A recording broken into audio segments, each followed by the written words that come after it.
For vanishing after my family forgot my ticket to my brother's Paris wedding? My family forgot to get my plane ticket for my brother's wedding in Paris, and that was the moment everything I thought was stable shattered without warning.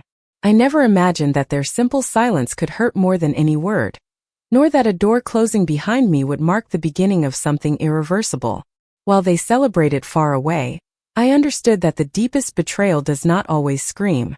Sometimes it slips in quietly, as if it were normal to leave you out of your own story. What they did not know was that this abandonment opened a path that no one in my family could have anticipated. I returned years later with a calm they did not recognize, carrying truths they had tried to bury. And when they finally saw what I had discovered, they understood that my silence had not been defeat, but preparation for something much greater. Something that began the day they told me they forgot to book my seat, and now leads directly to what I am about to tell. I will never forget the image of my mother adjusting her necklace in the mirror as she delivered the news in that soft tone she always used to disguise the unforgivable. I was leaning against the doorframe, watching the light from the window glide across her flawless skin, so calm, so serene, as if she were commenting on the weather and not dismantling my place in the family with a single sentence. "Sorry, honey. We forgot to book your seat and hotel room. Everything is sold out." Now I only remember the silence. I said nothing. I just nodded as if we could truly call it an oversight, as if it were normal for the only daughter to be left out of the most important family event in years. My father did not even look up from his phone. My brother walked down the hall with a suit bag over his arm and a smile ready for the Paris photos, as if I were a shadow on the wall. In that instant I knew it was not an oversight. It was a decision, a message, an elegant erasure. My family had a special talent for acting like I belonged to them only when it was convenient. The rest of the time, I was an accessory they could leave at home without my absence being noticed in the photos. But that morning, as I watched them prepare for the glittering trip that excluded me, something inside me stopped waiting for explanations. Stopped searching for reasons. I simply observed the scene and understood I no longer had a place there. The house smelled of expensive perfume and of plans that did not include me. My mother gave instructions to the driver about luggage that was not mine. My father said to bring the passports, that he did not want any setbacks at the airport. No one mentioned my name. No one asked if I needed anything while they were away. No one noticed when I took a step back, then another, as if physical distance could help me digest the truth. When they closed the front door behind them, the house fell into a pristine silence that ached. I walked into the living room like someone crossing an abandoned stage after a play's finale. The perfect sofas, the flowers with not a single leaf out of place, everything looked created to be seen by others, not lived in. And for the first time I knew that this world had never truly belonged to me. But I did not cry. That would have pleased them too much, even without them knowing it. Instead, I did something different. I took a calm breath. Calm so deep it surprised me. I moved through the house in silence. I gathered my things with a precision I did not know I possessed and packed a light duffel bag, just enough to disappear without a trace. No one called me, no one texted, no one asked where I was. The next day, the family's social media feeds filled up with pictures from Paris. My brother toasting with his impeccable smile, my parents posing in front of a crowded ballroom, the bride looking like she had stepped out of a magazine. Everyone happy, everyone whole. Not me, but what they did not know was that this sudden void gave me a clarity I had never had before. I disappeared for 5 years without an explanation. I went far away, so far that the notion of time became fluid, as if my days depended not on clocks but on my own will. I travel back in my mind to those first few months and I can still feel the impulse that guided me.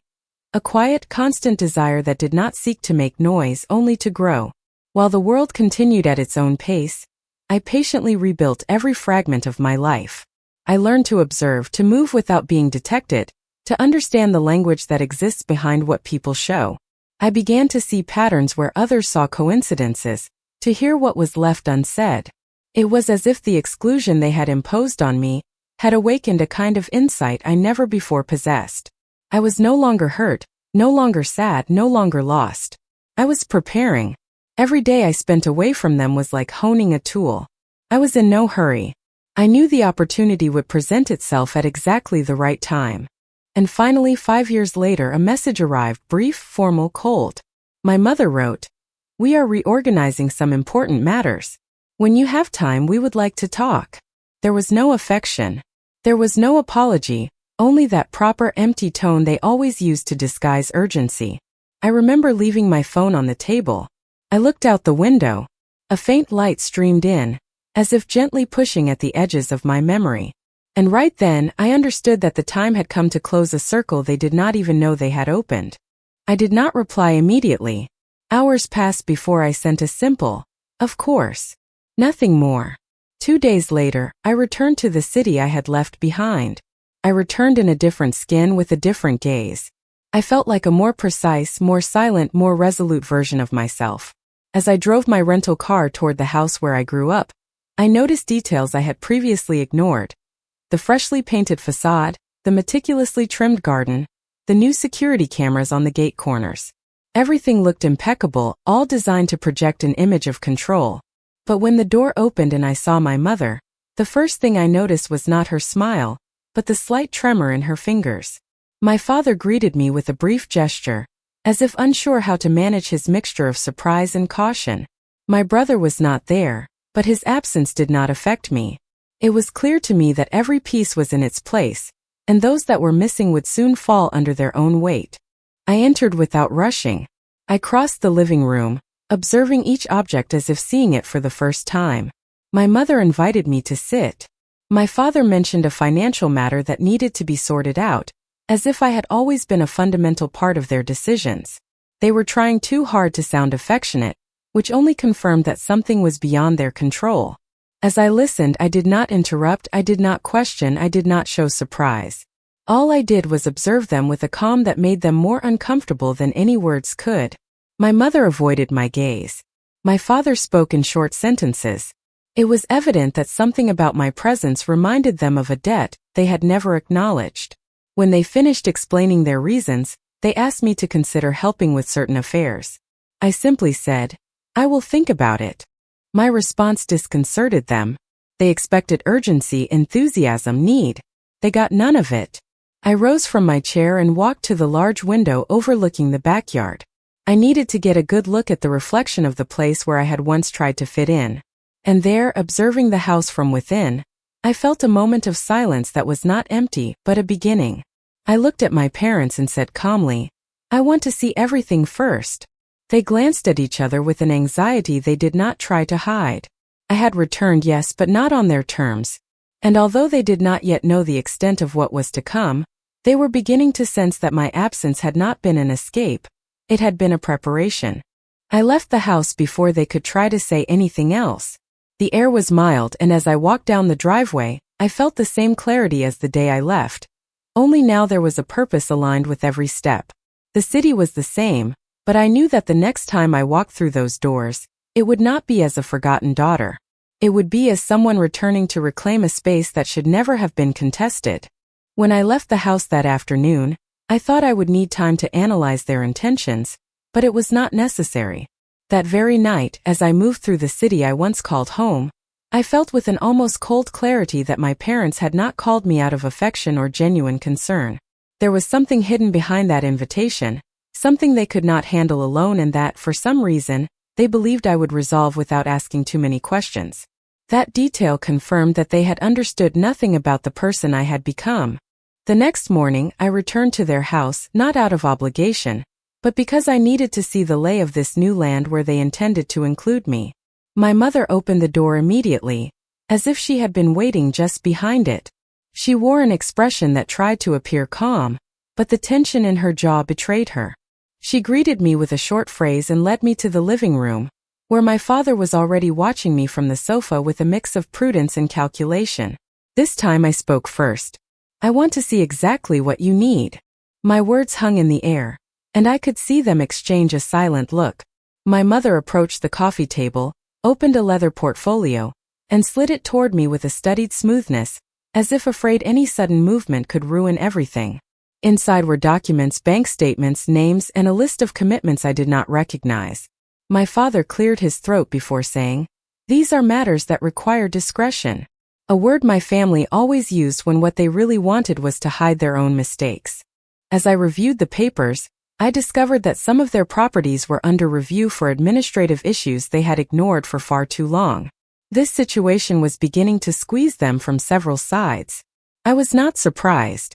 My family had always believed the world would arrange itself for them, that nothing could get out of hand as long as they kept up appearances.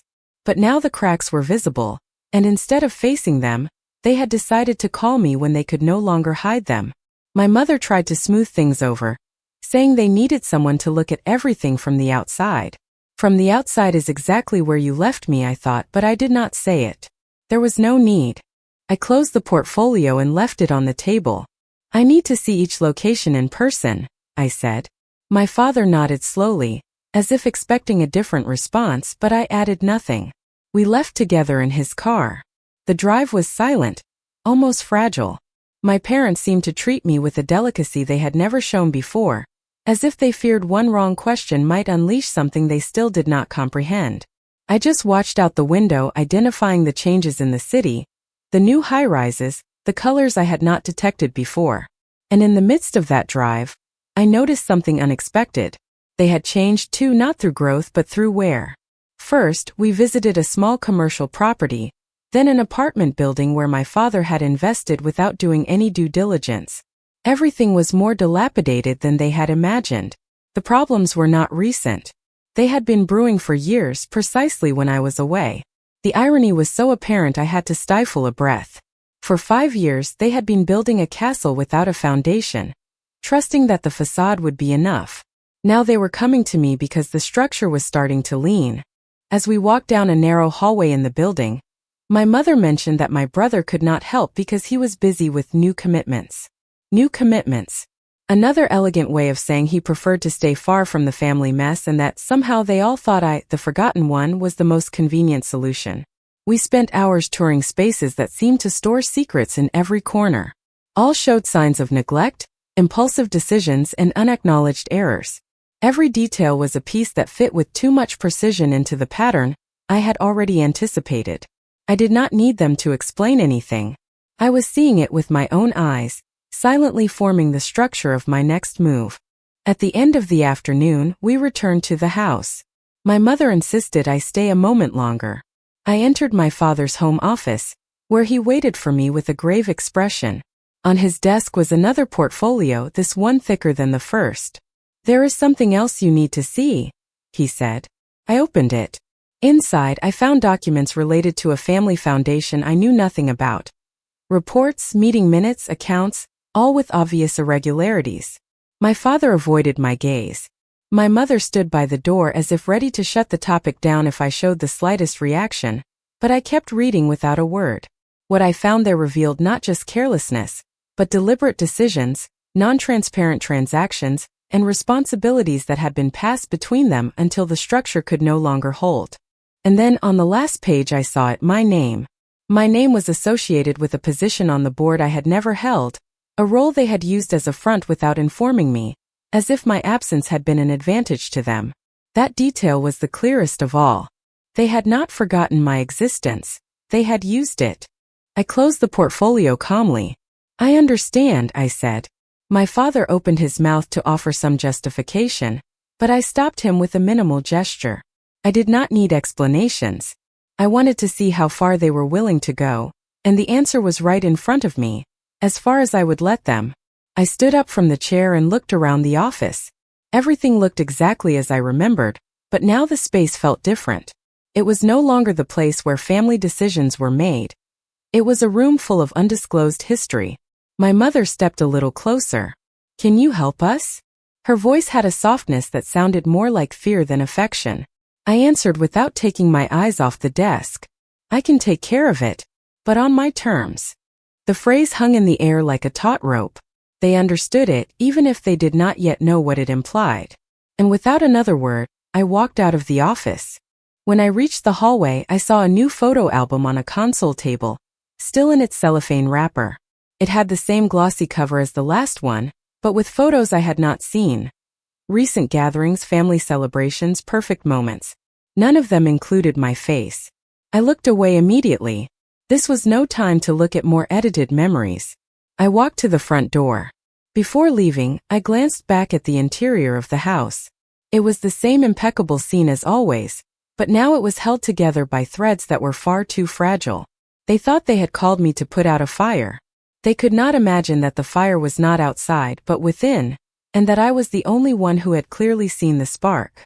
As I crossed the threshold, the air hit me with a lightness I had not felt in years. I walked down the sidewalk with firm steps. I knew that from this moment on, everything that came next would be different. Not because they had decided it, but because for the first time they had something to lose with me around. As I walked away, my phone vibrated. A message from an unknown number. A short text. It only said, "I need to talk to you. I know things they have not told you." I read the sentence 3 times. Something deeper was moving behind all of this. Something even my parents had not wanted to mention. The message was still on the screen when I reached the corner. I paused for a moment, not to decide whether to respond, but to understand why that phrase gave me such a precise feeling, as if someone had been following me even before my return. I put my phone away and kept walking. I knew that whoever was on the other end would appear soon, and I was not wrong. That same night, as I was reviewing documents I had discreetly photographed in my father's office, my phone vibrated again. "I am in front of your building. It is important." I looked out the window. A man was waiting by a street light. He did not seem nervous, but he was attentive, like someone who has been observing for too long without intervening. I went down without hesitation. When I reached the street, he greeted me firmly. "My name is Malik," he said. "I worked with your family. I do not anymore." His restrained expression spoke for him. He walked with me to a nearby bench and opened a portfolio identical to the ones my parents had shown me. But this one contained something they had carefully omitted. Dates, unauthorized signatures, and decisions made in my name while I was gone. Transactions that did not match the papers I had seen at the house. "There are records they never showed you," he said. I asked him to be direct. He nodded. "They used your identity to cover up their mistakes. When the problems grew, they tried to fix them quietly, but it reached a point where they could not hold it together anymore." I looked at each page with a calm I had not expected. It was clear that my parents and my brother had used my name as a convenient piece, not just to cover up clumsy decisions, but to shift any liability onto someone who was not there. And I, with no involvement whatsoever, had been tied to a web that was now threatening to collapse. Malik pointed to a particular document. "This one implicates you directly. That is why they contacted you." I looked up. "What do they expect me to do?" "Take the blame," he answered bluntly.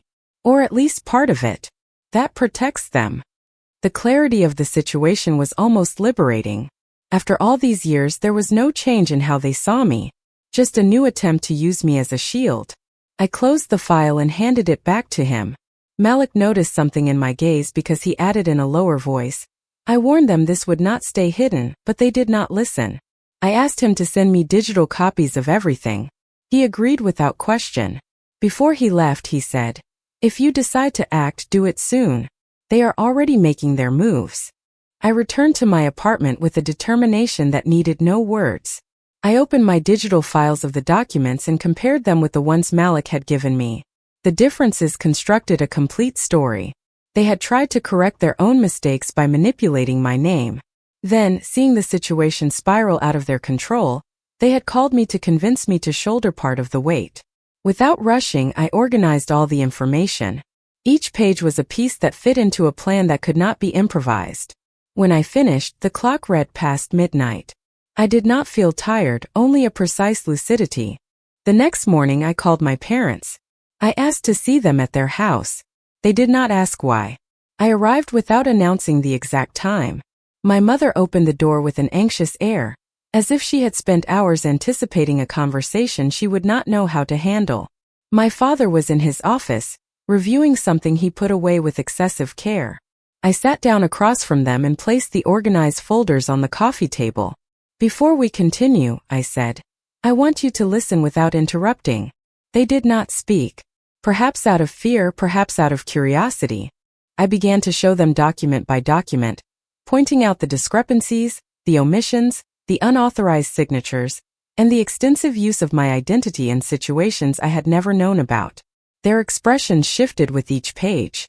First disbelief, then unease, then a silence that revealed they knew exactly what they had done. My mother tried to say it was all a misunderstanding. My father tried to blame external advisors. I did not allow for justifications. They had made decisions using my name. They had created a version of me that suited them, and now they were discovering that this version could speak for herself. When I was done, I leaned forward. "I want you to understand something," I said. "I will not bear the weight of any of this." The silence was intense, as if the house itself had held its breath. My mother whispered that they needed time. "Your time ran out years ago," I replied. I took out an envelope I had brought with me. Inside were printouts of the digitized documents, the comparisons, and a written summary detailing every irregularity. I placed it in front of them. "I have not sent this to anyone yet," I said. "But it is ready." My father's expression changed. He understood immediately. My mother asked what I wanted. I did not answer with coldness or superiority, only with precision. "I want you to take full responsibility for everything you did, in writing without hiding anything. And I want my name cleared from every record." They exchanged a look heavy with defeat. They knew they had no alternative. Without my signature, without my silence, everything would crumble publicly, and they could not endure that kind of exposure. My father took a sheet of paper from his desk and began to write. My mother did the same. Neither of them looked up. I watched them without feeling satisfaction or pain, only a deep sense of stability, as if every movement was falling into an order that had taken years to complete.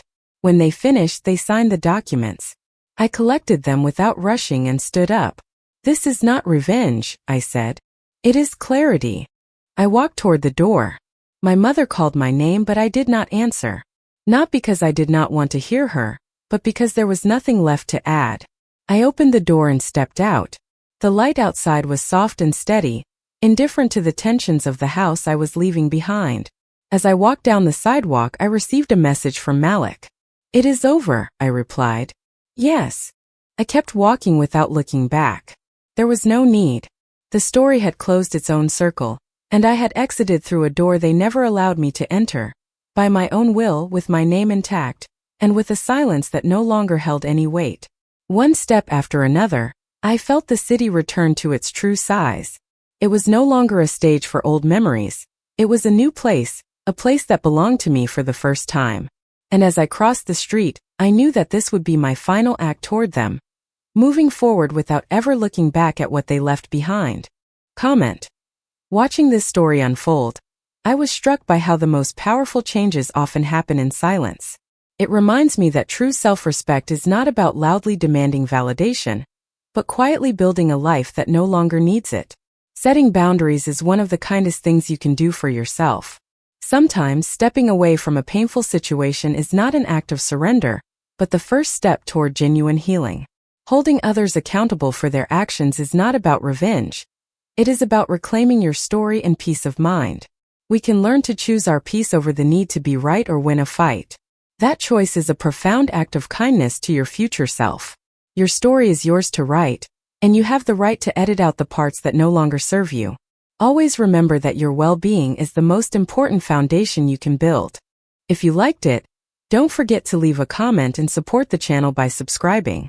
See you in the upcoming stories.